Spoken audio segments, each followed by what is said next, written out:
عندي مساكم عباقرة كرة القدم، هنا ملك التوقعات العالمي، والبقية مقلدون توقعاتي. مباراة الليلة، المباراة الأولى بين الهلال بابا آسيا وفخر العرب، الهلال ضد الاتفاق كبير الشرقية تاريخيا.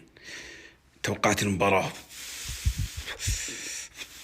الهلال لو يلعب بالرديف فاز على الاتفاق، من أسهل الفرق اللي يواجه الهلال، يعني الاتفاق والتعاون من أسهل الفرق، لذلك فوز الهلال على الاتفاق مجرد 90 دقيقة، 3 ولا ب4، مباراة سهلة للهلال صدقوني. المباراة الثانية الأهلي والرائد.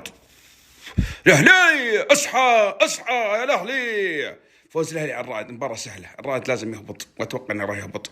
فوز الأهلي 100% يا أخوان، أتوقع فوز الأهلي 2-0 أو 3-1. فوز الأهلي، مبروك مبروك، حرقناها لكم بكل